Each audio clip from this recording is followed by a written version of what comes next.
Okay, so thanks everyone for joining to this webinar, wherein we'll be talking about version 13 of ERP Next. And as always, each version of ERP Next is heavily loaded. So we'll be walking through some of the core features which we have introduced over last few months, and still improvising on with some of our beta users. So getting started, we have module-wise dashboard plus number cards. So in this version, for most of the core modules like CRM, selling, accounting, manufacturing, we have added and bootstrapped some of these dashboards. So this is the dashboard which will be populated all by itself when you sign up to ERP Next version 13, or when your account is upgraded to ERP Next version 13. This is for CRM. This is for manufacturing. There is one more for HR and everything, right? So for all core modules like healthcare, we have a dashboard now. And if you notice, basically in this version, apart from this dashboard, we also have a number card. You can see new leads, new opportunity, and new opportunities and everything, right? Each module has a onboarding chart on top that will guide what all configuration you need to complete in order to make most of your transaction. And then it also guides you that, okay, you have completed that configuration. Now let's move to next configuration. And where there are more complexity in terms of configuration, then we also have something called the tools, right? So let's say I am on stock module and I need to explore my stock setting. But in the stock setting, there are multiple settings. Item naming means something else, warehouse means something else, valuation method means something else, and each has its different meaning, right? So this kind of tool highlights one field at a time, gives you description, allows you to set value in that field and move to next, right? So this becomes very easy navigation option for a new user who has just ventured into ERP Next, and exploring what all configuration options are there.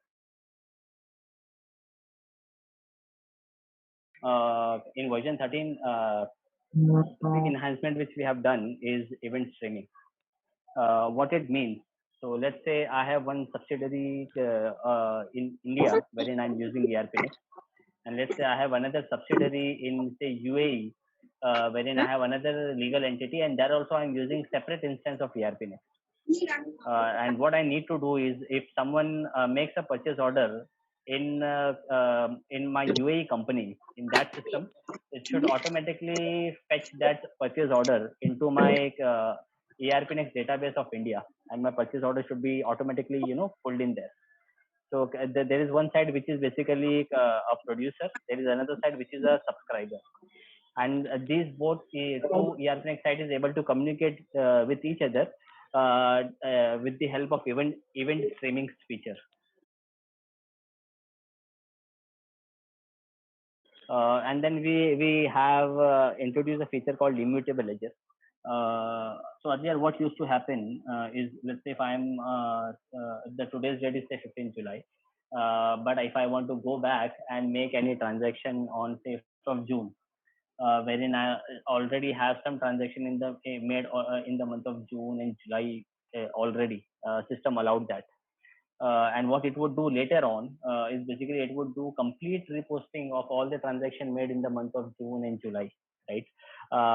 Though it gives lots of flexibility for the user to go back, but it had its own challenges. It has the challenges of reposting. If let's say in the month of July, if I'm making posting in the month of April, there would be the scale of reposting would be so huge that it would impact your system's performance, right?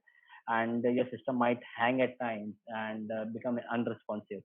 The very heavy reposting was one thing, and the process is also very lengthy. Let's say if I make a one backdated transaction of 2 month old, reposting all the transactions is and touching them and correcting values is also very risky, right? Correcting valuation rate and everything becomes very risky, because if system breaks in between, then you have a mismatch between your stock valuation, which is being shown in the stock report, and then you have a stock valuation which is being shown in the accounting report. So we received many such issues which was due to reposting, and that was the root cause.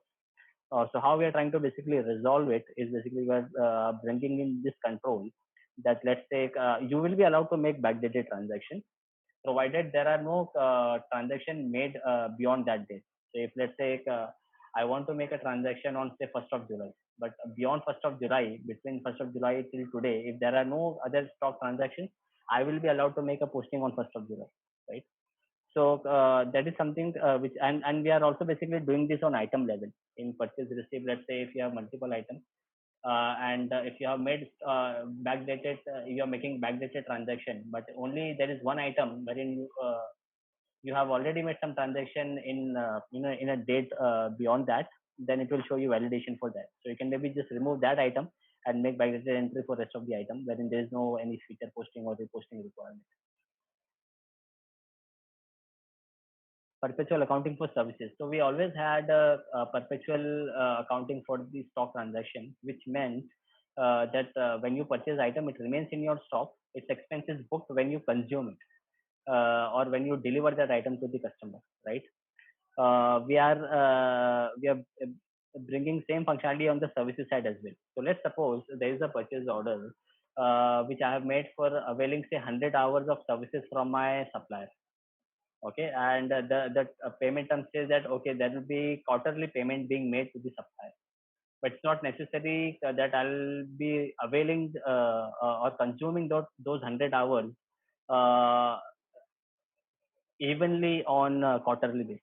It's possible that I might consume out of 100, I might consume or avail, say, 50 hours of services in first month only, and say another 25 hours of service in second month, right? So those, there is a validity of say 1 year, and there are quarterly payment terms, but the way I consume service or avail service of the supplier, it could be uneven.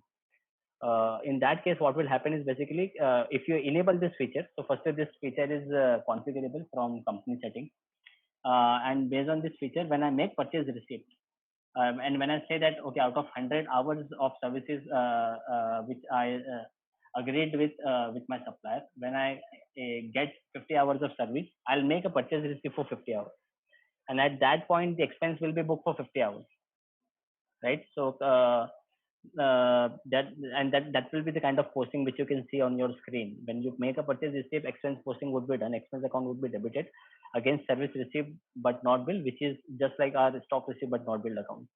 What this feature says is basically, we had this feature of deferred accounting.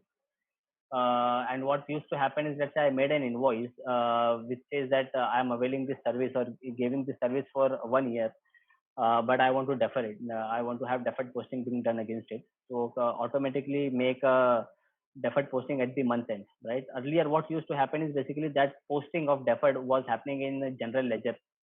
So there was no visibility as such, or there was no provision for the approval. Now, what we have done in the account setting, we have given the provision that, do you want to book deferred entries via journal entry? So you can enable it, right? And then when journal entry is created for deferred posting, do you want to have it submitted by the system, or you want to keep it in the saved form? You want to review that journal entry of deferred posting and then submit it. So that control has been brought in. There has been an introduction of a whole new module, loan management. So earlier we basically had a provision for loan management only for our internal customers, like employees, and the provision was only for the term loan, right? There was no provision for demand loan. Now what we have introduced is basically, just like we avail loan from bank against security, you can have an applicant who is an outsider who can pledge the security, which can have its value varying from time to time, like gold values changes from time to time, right? So against that, you can give a loan to an applicant. You can track the schedule. You can track the repayment. You can also track if there is, since the rate of security which you have pledged, the gold, for example, is variable, is changing, and if overall security which is pledged is like there is a shortfall compared to what is required to be maintained, then it will also give you alerts and more security can be pledged by the applicant, and then you have the loan accrual, loan interest accrual. So it's a complete loan management application which even an finance institution and company can implement. The healthcare module was always there, right? But the way it has been improvised and rewritten, you can consider it to be a whole new module itself. And we have done it with end users. We have tied up with the government hospitals and private physiotherapists and all. And with their consultation, we have basically improvised our healthcare module. So now you can manage patients, doctor, and service unit. The patient appointment was already there, but the UI has been much improved. You have consultation history, and the healthcare module is now very tightly linked with accounting. So over the set of period, different services which has been availed by the patient in the hospital, you can do an invoicing for all of that at once. We have refactored POS. The UI has been much improved. So you have all the items on the left, and when you select the item or click on the item, it gives you a good preview of that with image. And that you have your sales invoice list on the right side, which shows you all the items which is already added or chosen by the customer. And then you have calculators and other functionalities on the right bottom.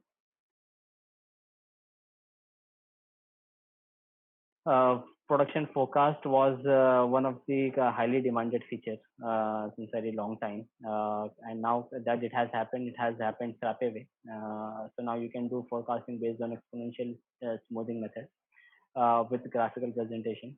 It will take into account your historical data and based on the exponential smoothing method, will suggest you what should be what is your forecast, and will help you make an informed decision as to how much raw material you want to purchase at what time, at what rate, and what demand is going to be like. So this is a just a quick list. Now you can make a social media post right from your ERPNext account. We have done the integration with Twitter and LinkedIn. Payroll module was earlier part of HR module. We have separated it out. For India, basically we have enhanced calculations for PF and professional tax and which are sort of exempted. So based on the configuration, now you can handle that.